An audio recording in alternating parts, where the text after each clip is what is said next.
नमस्कार दोस्तों, मैं हूं आपका दोस्त के बी। तो आज के इस वीडियो में हम स्टैटिक जीके की एक नई सीरीज के अंतर्गत हमारे देश में जो भी महारत्न, नवरत्न और मिनी रत्न कंपनियां हैं, उनसे जुड़े हुए सारे महत्वपूर्ण तथ्यों को हम लोग डिस्कस करेंगे।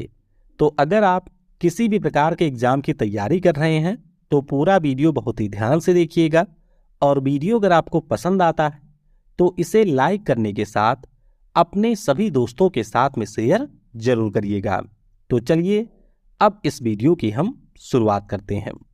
तो सबसे पहले हम लोग ये समझते हैं कि हमारे देश में किन कंपनी को एक सरकारी कंपनी का दर्जा दिया जाता है। तो पहले मैं आपको चीज़ें पढ़ करके बताऊंगा, फिर आपको एक एक करके मैं उन्हें एक्सप्लेन करूंगा। देखिए, ऐसी कोई भी कंपनी जिसमें सरकार या फिर अन्य किसी सरकारी कंपनी की जो हिस्सेदारी है वह 51% या उससे अधिक है, तो उस पार्टिकुलर कंपनी को केंद्रीय सार्वजनिक सेवा उद्यम या फिर सीपीएससी या फिर सरकारी कंपनी के तौर पर जाना जाता है। अब इसका मतलब क्या है? तो मान लेते हैं कि कोई एक कंपनी है जिसका नाम है ए। अब कंपनी में हमारे भारत सरकार या किसी भी अन्य सरकार की जो हिस्सेदारी है वह आपकी 51% से ज़्यादा है, यानी कि जो इसके 51% से ज़्यादा शेयर हैं वो हमारी सरकार के पास में है, तो इस कंपनी को एक सरकारी कंपनी यहाँ पर कहा जाएगा। इसी प्रकार से मान लेते हैं कि हमारी एक कंपनी है बी। अब ये जो बी कंपनी है इसमें ए कंपनी की जो हिस्सेदारी है वो 51% से ज़्यादा है, तो उस स्थिति में बी कंपनी को भी एक सरकारी कंपनी कहा जाएगा। तो सिंपल शब्दों में आपको ये ध्यान रखना है कि कोई भी एक कंपनी जिसमें भारत सरकार या फिर सरकार के किसी अन्य कंपनी की हिस्सेदारी 51% या उससे ज़्यादा है तो उसे हम लोग सीपीएससी के नाम से जानते हैं। अब इन कंपनियों के संचालन के लिए भारत सरकार का एक मंत्रालय भी है जिसे हम लोग भारी उद्योग और सार्वजनिक उद्यम मंत्रालय के नाम से जानते हैं। तो आपको ये ध्यान रखना है कि जो भी हमारे देश में हैवी इंडस्ट्रीज हैं उनके संचालन के लिए एक मंत्रालय है, और इसके वर्तमान में जो मंत्री हैं नाम इनका है महेंद्र नाथ पांडे। तो जरूर ध्यान रखिएगा कि महेंद्र नाथ पांडे इस समय हमारे भारी उद्योग मंत्री हैं। अब ये तो बात हुई सरकारी कंपनियों की। अब यहाँ पर भी आपको ये ध्यान रखना है कि जो भी हमारी कंपनियां होती हैं उनका जो टर्नओवर है, उनके जो लाभ हैं, या फिर उनको जो भी यहाँ पर स्वायत्तता दी गई है उसके आधार पर हम लोग 4 कैटेगरी में बांट सकते हैं। तो ध्यान रखिएगा, सीपीएससी की टोटल 4 कैटेगरी यहाँ पर होती है। पहली कैटेगरी महारत्न होती है जिसमें भारत सरकार की सबसे बड़ी कंपनियां होती हैं। इसके बाद में दूसरी आपकी नवरत्न कैटेगरी है जिसमें महारत्न से छोटी कंपनियां होती हैं। तीसरी कैटेगरी यहाँ पर मिनी रत्न प्रथम है, इसमें आपके नवरत्न से छोटी कंपनियां होती हैं, और जो भारत सरकार की सबसे छोटी कंपनी है उसे हम लोग मिनी रत्न सेकंड की कैटेगरी में यहाँ पर रखते हैं। तो ये हमारे 4 टाइप की कंपनियां होती हैं, महारत्न, नवरत्न, मिनी रत्न प्रथम और आपकी चौथी है मिनी रत्न सेकंड। अब आइए एक एक करके हम लोग समझते हैं कि महारत्न कंपनी के लिए क्या क्राइटेरिया होती है, किसी भी पार्टिकुलर कंपनी के लिए क्या स्वायत्तता दी गई है, और उस पार्टिकुलर लिस्ट में आपकी कौन कौन सी कंपनियां शामिल हैं। तो सबसे पहले हम लोग महारत्न कंपनी के लिए जो आपकी एलिजिबिलिटी क्राइटेरिया है उसके बारे में यहाँ पर जानेंगे। तो पहला क्राइटेरिया क्या है? तो पहला क्राइटेरिया ये कहता है कि अगर कोई भी कंपनी महारत्न कंपनी बनना चाहती है तो पहले ये आवश्यक है कि उस कंपनी को नवरत्न कंपनी का दर्जा प्राप्त हो। इसका मतलब ये है कि अगर कोई हमारी मिनी रत्न कैटेगरी की कंपनी है तो वो आपकी महारत्न कंपनी नहीं बन सकती है। ये जरूरी है कि वो कंपनी आपकी नवरत्न हो। दूसरा यहाँ पर क्राइटेरिया है कि वो जो पार्टिकुलर हमारी कंपनी है वो आपके शेयर मार्केट में लिस्टेड हो, यानी कि वो आपके शेयर मार्केट में लिस्ट है और वहाँ पर कंपनी के द्वारा अपने शेयर जारी किए गए हैं। तीसरा क्राइटेरिया क्या कहता है कि वो जो हमारी पार्टिकुलर कंपनी है उसने पिछले 3 वर्षों में जो औसत वार्षिक कारोबार है वो आपके 25,000 करोड़ से ज़्यादा किया है। इसका मतलब है क्या? इसका सिंपल सा मतलब है कि मान लेते हैं कोई एक पार्टिकुलर कंपनी ए है।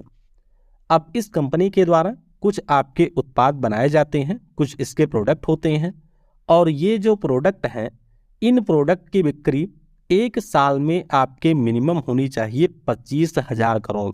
यानी कि अगर हम 3 सालों का औसत लेते हैं तो किसी साल कंपनी ने मान लीजिए 20,000 करोड़ की बिक्री की है, किसी साल उसने 30,000 करोड़ की बिक्री की है, और किसी साल उसने 25,000 करोड़ की बिक्री की है। तो अगर आप इन तीनों का औसत लेंगे तो ये आपका हो जाएगा 25,000 करोड़। ध्यान रखिएगा, यहाँ पर प्रॉफिट की बात नहीं हो रही है, यहाँ पर कंपनी के औसत कारोबार की बात हो रही है। तो अगर कोई कंपनी महारत्न बनना चाहती है तो उस कंपनी के द्वारा पिछले 3 वर्षों का जो औसत वार्षिक कारोबार है वो आपके 25,000 करोड़ से ज़्यादा होना चाहिए। चौथी क्राइटेरिया है कि उस कंपनी का पिछले 3 वर्षों में जो कुल औसत वार्षिक संपत्ति है वो आपके 15,000 करोड़ रुपए से अधिक होनी चाहिए। अब इसका मतलब क्या है?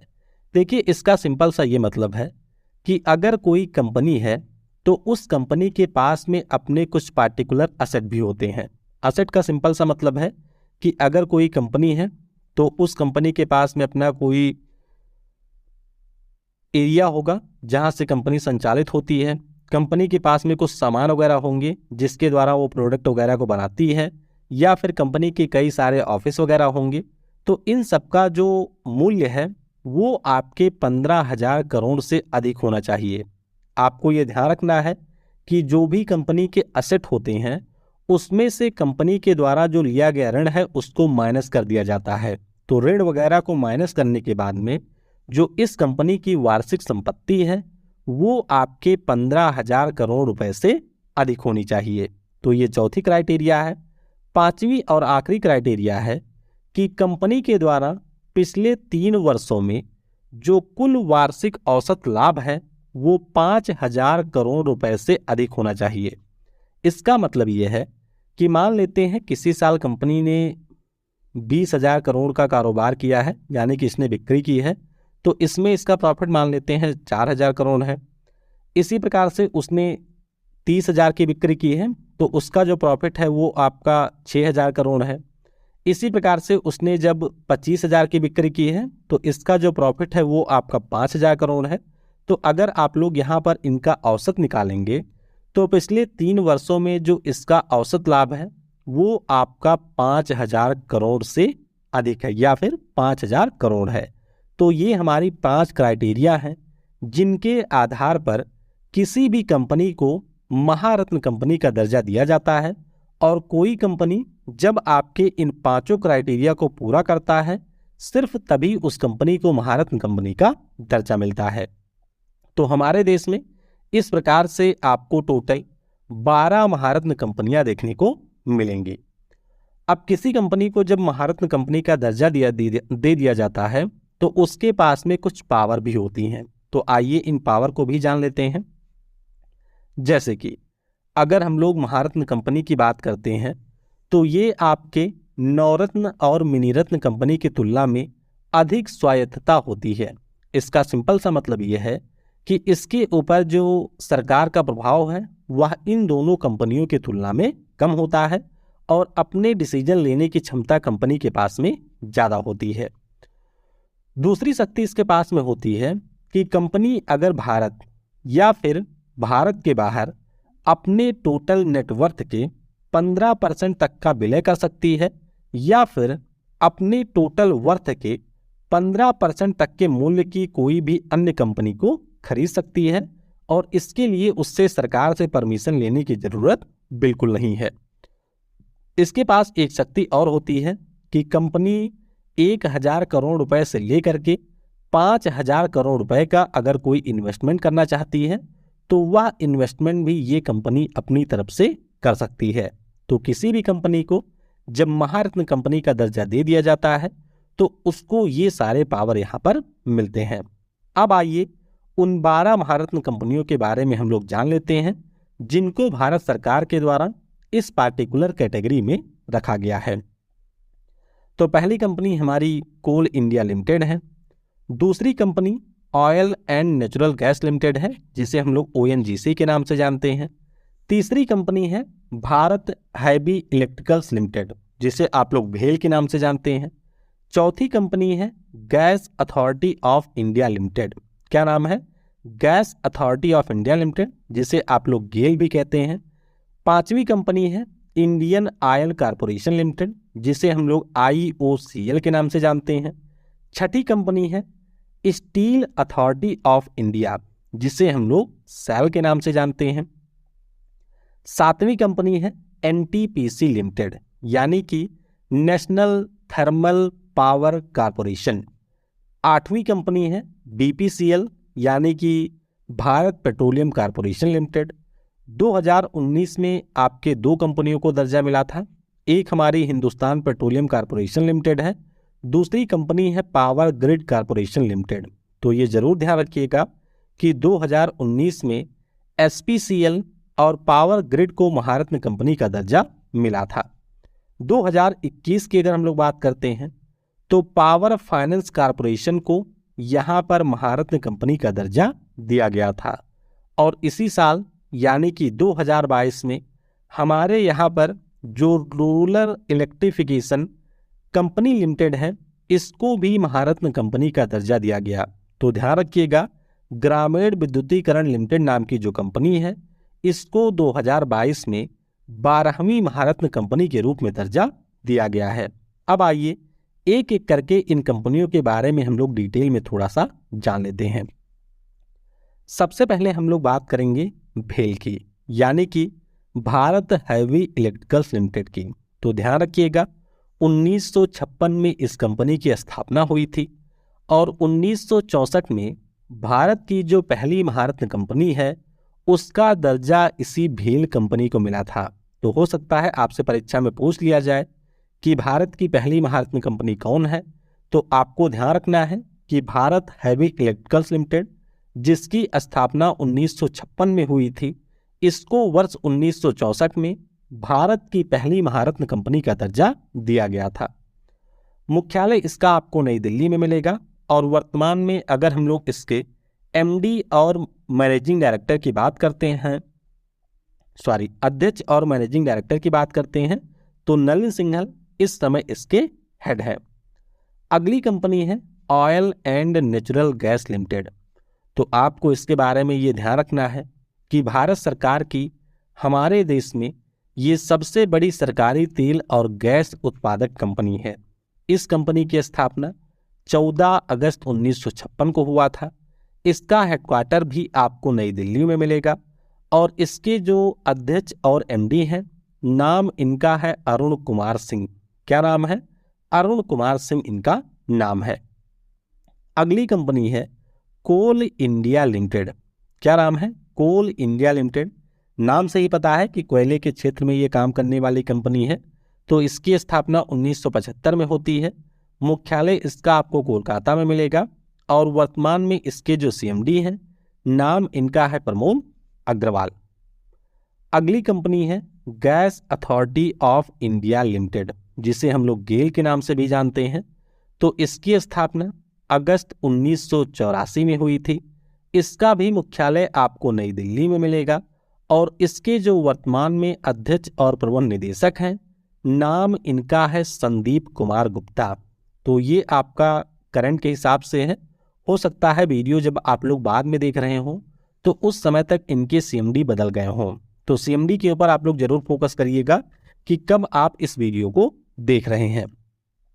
फिर बात करेंगे power grid corporation of India की। तो इस कंपनी की स्थापना 23 अक्टूबर 1989 को हुआ था। इसका जो मुख्यालय है वो आपको गुरुग्राम में देखने को मिलेगा और इसके CMD की बात करें तो के श्रीकांत। क्या नाम है? के श्रीकांत। ये आपके power grid corporation of India के इस समय CMD हैं। अगली कंपनी है IOCL, यानी कि इंडियन ऑयल कॉरपोरेशन लिमिटेड। इसकी स्थापना 30 जून 1959 को हुई थी। इसका मुख्यालय आपको नई दिल्ली में देखने को मिलेगा और वर्तमान में जो इसके सीएमडी हैं इनका नाम है श्रीकांत माधव वैद्य। क्या नाम है? श्रीकांत माधव वैद्य इनका नाम है। अगली कंपनी है national thermal power corporation limited यानी कि एनटीपीसी लिमिटेड। इस कंपनी की स्थापना 7 नवंबर 1975 को हुआ था। इसका जो मुख्यालय है वो आपको नई दिल्ली में देखने को मिलेगा और इसके सीएमडी का नाम है गुरदीप सिंह। क्या नाम है? गुरदीप सिंह इस कंपनी के सीएमडी हैं। अगली कंपनी है steel authority of India limited यानी कि सेल, जो कि हमारे देश में स्टील के क्षेत्र में काम करने वाली कंपनी है। इसकी स्थापना 19 जनवरी 1954 को हुआ था। मुख्यालय इसका आपको नई दिल्ली में मिलेगा और सोमा मंडल इस समय इसकी सीएमडी है। तो ध्यान रखिएगा, Soma Mandal steel authority of India limited की 2021 में पहली महिला सीएमडी बनी थी। फिर बात करेंगे बीपीसीएल यानी कि भारत पेट्रोलियम कॉर्पोरेशन लिमिटेड की। तो इस कंपनी की स्थापना 1952 में होती है। मुख्यालय इसका आपको मुंबई में देखने को मिलेगा और अभी हाल ही में BR कृष्णा गुप्ता को इसके नए अध्यक्ष और MD के पद पर अपॉइंट किया गया है। तो ध्यान रखिएगा, BPCL ये भी हमारे देश में तेल के क्षेत्र में काम करने वाली कंपनी है और मुख्यालय इसका आपको मुंबई में मिलेगा। अगली कंपनी है SPCL यानी कि हिंदुस्तान पेट्रोलियम कॉर्पोरेशन लिमिटेड। तो इसकी स्थापना 1974 में होती है। मुख्यालय आपको मुंबई में देखने को मिलेगा और इसके सीएमडी है पुष्प कुमार जोशी। इनका नाम क्या है? पुष्प कुमार जोशी इनका नाम है। अगली कंपनी है पावर फाइनेंस कॉर्पोरेशन लिमिटेड। तो PFC की बात करते हैं तो इस कंपनी को 2021 में महारत्न कंपनी का दर्जा दिया गया। स्थापना 16 जुलाई 1986 को हुआ था। मुख्यालय इसका आपको नई दिल्ली में मिलेगा और वर्तमान में जो इसके सीएमडी हैं नाम इनका है रविंदर सिंह ढिल्लन। क्या नाम है? रविंदर सिंह ढिल्लन आपके पावर फाइनेंस कॉर्पोरेशन लिमिटेड के सीएमडी हैं। और आखिरी कंपनी है REC लिमिटेड यानी कि ग्रामीण इलेक्ट्रिफिकेशन कॉर्पोरेशन लिमिटेड। 2022 में इसको महारत्न कंपनी का दर्जा दिया गया। आपको जरूर ध्यान रखना है 25 जुलाई 1969 को इसकी स्थापना हुई थी। मुख्यालय इसका आपको नई दिल्ली में मिलेगा और इसके जो सीएमडी हैं इनका नाम है विवेक कुमार देवांगन। क्या नाम है? विवेक कुमार देवांगन इनका नाम है। तो इस प्रकार से हम लोगों ने जो 12 महारत्न कंपनियां हैं उनके बारे में यहाँ पर जान लिया है। अब आइए किसी भी कंपनी को नवरत्न कंपनी का स्टेटस कब दिया जाता है इसके बारे में जानते हैं। तो क्राइटेरिया की बात करते हैं तो पहला क्राइटेरिया इसके लिए ये है कि जो भी कंपनी हमारी नवरत्न कंपनी बन रही है उसको पहले से मिनी रत्न 1 कंपनी का दर्जा मिला हो। पिछले 5 वर्षों की अगर हम लोग बात करते हैं तो पिछले 5 वर्षों में से 3 वर्ष इस कंपनी ने एक्सीलेंस या वेरी गुड रेटिंग प्राप्त किया हो। तो हमारे देश में जो कंपनियां हैं उनको रेटिंग दी जाती है। तो अगर किसी भी मिनी रत्न कंपनी को पिछले 5 वर्षों में कम से कम 3 वर्ष एक्सीलेंस या वेरी गुड रेटिंग मिला हुआ है तो वो आपकी नवरत्न कंपनी बनने के लिए एलिजिबल है। दूसरी क्राइटेरिया क्या है? तो दूसरी क्राइटेरिया कहती है कि हमारे पास में 6 मापदंड हैं और इन मापदंडों के आधार पर कंपनी ने कम से कम आपके 60 का स्कोर प्राप्त किया हो। यानी कि 6 आपके मापदंड हैं और उस मापदंड के आधार पर कंपनी को कम से कम 60 अंक मिला हो। तो मापदंड ऐसे आप लोग पढ़ सकते हैं, परीक्षा में पूछा नहीं जाता है। जैसे कि पहला क्राइटेरिया है कि कंपनी का नेटवर्थ और नेट प्रॉफिट कितना है। दूसरा है कि कंपनी ने अपने पार्टिकुलर क्षेत्र में किस प्रकार की परफॉर्मेंस दी है। तीसरा है कि कंपनी के द्वारा प्रति शेयर कितने रुपए की कमाई की गई है। चौथा है कि कंपनी के द्वारा अगर किसी भी चीज़ का उत्पादन किया जाता है तो उस कंपनी के द्वारा बनाए गए प्रोडक्ट पर जो आपकी लागत है उसकी तुलना में जो भी कंपनी के कर्मचारी हैं या फिर मैन पावर है उसके ऊपर कंपनी की कुल लागत कितनी है। पांचवा है कि ब्याज भुगतान से पहले कंपनी को कितना लाभ हुआ है और इसकी बिक्री पर कितना कर यहाँ पर लगा है। और छठा है कि profit before interest and tax, यानी कि लाभ और बिक्री से कंपनी का टर्नओवर कितना है। ये सारे वो 6 क्राइटेरिया हैं जिनके आधार पर कंपनी को नंबर मिलता है, और अगर ये नंबर आपका 60 से ज़्यादा है तो वो कंपनी आपकी नवरत्न कंपनी बनने के लिए एलिजिबल हो जाती है। नवरत्न कंपनी की अगर हम लोग बात करते हैं तो वर्तमान में इनकी भी संख्या 12 है। तो आइए 12 के बारे में जान लेते हैं। जैसे कि पहली है भारत इलेक्ट्रॉनिक्स लिमिटेड, दूसरी कंपनी है container corporation of India limited, तीसरी कंपनी है इंजीनियर्स इंडिया लिमिटेड, चौथी कंपनी है हिंदुस्तान एरोनॉटिक्स लिमिटेड, पांचवी कंपनी है महानगर टेलीफोन निगम लिमिटेड, छठी कंपनी है नेशनल एल्यूमिनियम कंपनी लिमिटेड, सातवीं कंपनी है national buildings construction corporation limited. तो ये वो 7 कंपनियां हैं। उसके बाद में Neyveli lignite corporation limited, NMDC limited, oil India limited, राष्ट्रीय इस्पात निगम लिमिटेड, और फिर हमारी है shipping corporation of India limited. तो 3-4 बार इन कंपनियों के नाम पढ़ लीजिएगा, क्योंकि कई बार परीक्षा में आपको ऐसा प्रश्न पूछा जाता है जिसमें आपके पास में 4 कंपनियों के नाम होते हैं और आपको चूज करना होता है कि इसमें से कौन सी पार्टिकुलर नवरत्न कंपनी नहीं है या कौन सी हमारी महारत्न कंपनी नहीं है। तो अब आइए हम लोग मिनी रत्न कंपनी के बारे में जानते हैं। तो पहले बात करेंगे मिनी रत्न प्रथम प्रकार की कंपनी की। तो देखिए, अगर कोई भी कंपनी जिसको मिनी रत्न कंपनी श्रेणी 1 में आना है तो इस कंपनी के द्वारा पिछले 3 वर्षों में निरंतरता से लाभ में होना चाहिए।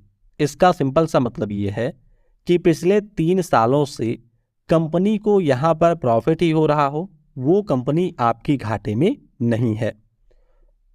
दूसरा क्राइटेरिया है कि पिछले 3 वर्षों में कम से कम 1 वर्ष कंपनी ने 30 करोड़ या फिर उससे अधिक लाभ कमाया है। मतलब क्या है कि कंपनी पिछले 3 साल से प्रॉफिट में हो। ठीक है, अब ऐसा नहीं है कि 50 लाख या 1 लाख या 1 करोड़ का प्रॉफिट हो रहा हो।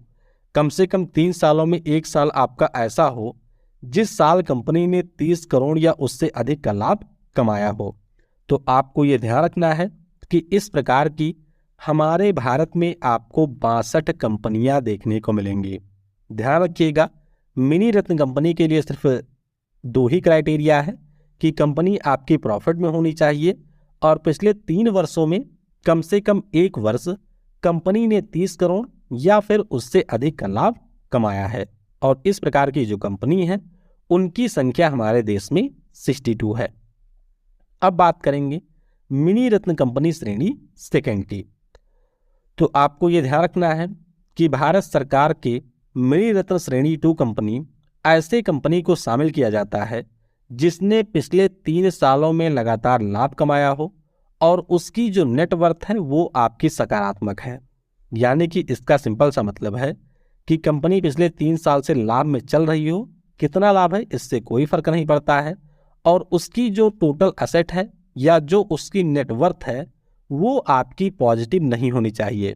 यानी कि ऐसा ना हो कि कंपनी के पास में कुल संपत्ति 5 करोड़ की है और कंपनी ने मार्केट से कर्जा लिया हुआ है 10 करोड़ का, तो आप कह सकते हैं कि इसकी जो नेटवर्थ है वो निगेटिव है। कंपनी लाभ में होनी चाहिए और इसकी जो नेटवर्थ है वो पॉजिटिव होनी चाहिए। अगर इस क्राइटेरिया को कोई भी कंपनी पूरा करती है तो उसे मिनी रत्न कंपनी श्रेणी 2 का दर्जा दिया जाता है। और ऐसे हमारे देश में टोटल आपको 12 कंपनियां देखने को मिलेंगी। तो इस प्रकार से हम लोगों ने बहुत ही डिटेल में महारत्न, मिनी रत्न और नवरत्न कंपनियों के बारे में इस वीडियो में समझ लिया है। इसके बाद में भी अगर आपके कोई डाउट होते हैं तो नीचे कमेंट सेक्शन में या फिर मेरे व्हाट्सएप नंबर पर आप अपने डाउट पूछ सकते हैं। वीडियो को समय देने के लिए आप सभी को बहुत बहुत धन्यवाद। अगर आपने वीडियो को यहाँ पर देखा है तो नीचे कमेंट में जरूर लिखिएगा yes I can do it. Thanks for watching. जय हिंद, जय भारत। और सबसे जरूरी, पढ़ेगा भारत तो बढ़ेगा भारत।